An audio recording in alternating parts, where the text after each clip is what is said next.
fraqueza. A Bíblia diz que Jesus, sendo Deus, não julgou como usurpação ser igual a Deus, né? Mas antes se humilhou e tomando sobre si a forma de homem, habitou entre nós. Então Jesus, na forma de homem, Jesus vai padecer as mesmas necessidades que nós. E uma delas é a fome, a sede, o cansaço. Então, após Jesus ter jejuado 40 dias e 40 noites, a Bíblia vai dizer que Jesus teve fome. E nesse período de fome, de fraqueza carnal, porque a carne enfraquece sem o alimento e sem a água, no momento de fraqueza, o adversário entra no meio para tentar desconstruir uma chamada. No momento de fraqueza, o adversário tenta neutralizar uma vida.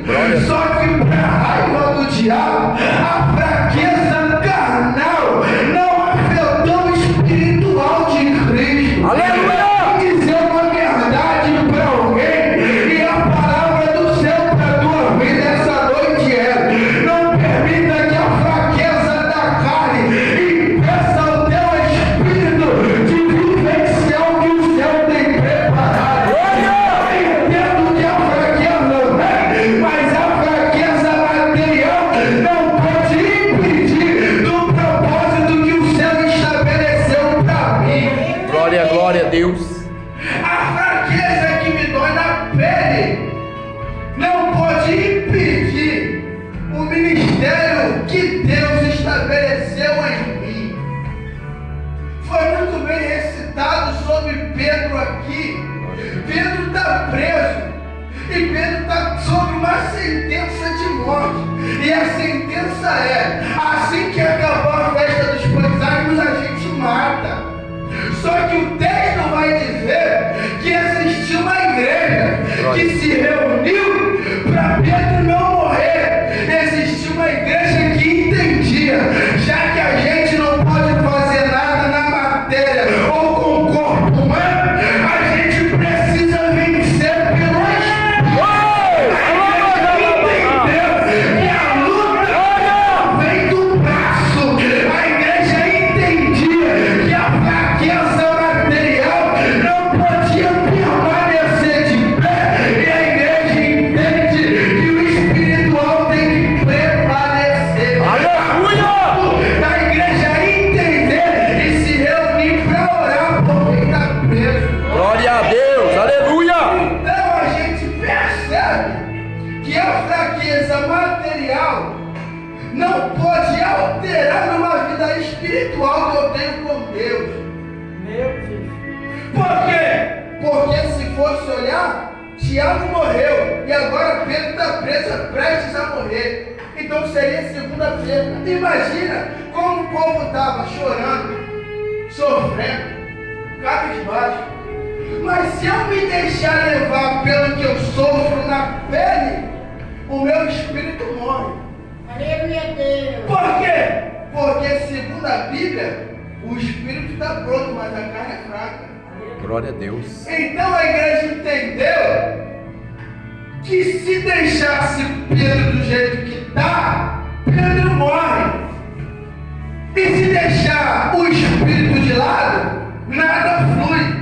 Então a igreja entende que a guerra não é terrena. A igreja entende que a guerra não é com o homem. A igreja entende que a guerra é no espírito. A igreja entende que a guerra não é na matéria. A igreja entende que a guerra é no joelho. E quando a igreja dobra o joelho,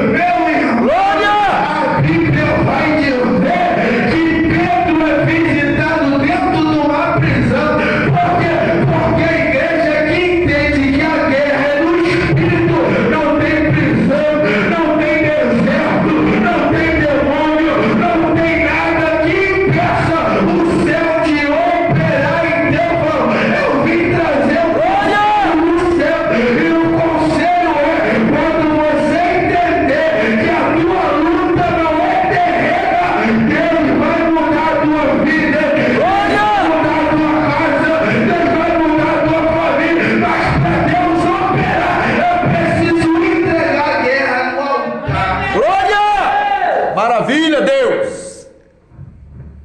Só que a Bíblia vai dizer que Jesus entendia que a sua guerra no deserto contra o diabo não era só na matéria, não era só no corpo humano, mas era também no espírito. A ponto do adversário questionar em questão da palavra.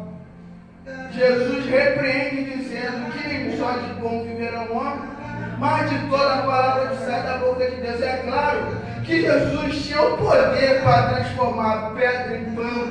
Jesus tinha o poder para mudar a situação. Só que Jesus é um tipo de gente, é um tipo de camarada que entende que não precisa ficar debatendo com quem não tem o mesmo propósito.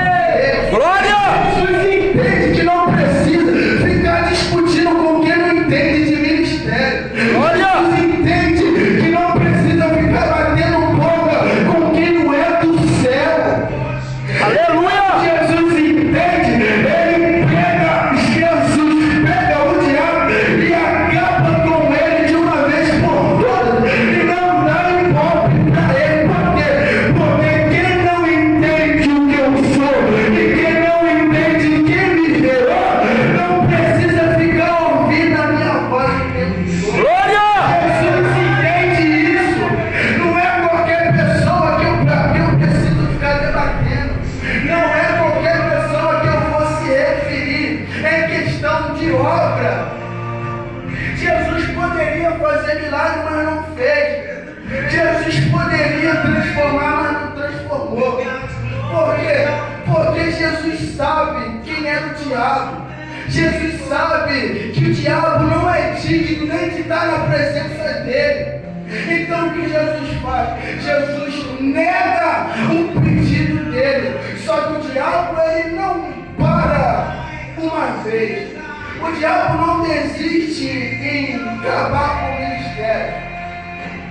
Só que o diabo ele vai tentar de novo. Jesus, a ponto dele levar Jesus a um lugar alto e vai dizer: está escrito, pule daqui, porque está escrito aos teus anjos dará ordem ao teu respeito. O diabo, como sabe bem da palavra, vai tentar ludibriar Jesus segundo a palavra. Só que eu gosto do texto sagrado, é que Jesus olha para ele e vai dizer: também está escrito, não tentarás o Senhor teu Deus. O diabo, ele, de todas as formas, vai tentar tirar alguém do foco que é Deus. Meu Deus, O aleluia! diabo sempre vai tentar ludibriar o pensamento de quem é de cima. O Aleluia! diabo ele sempre vai tentar acabar com a vida de quem tem vida no altar.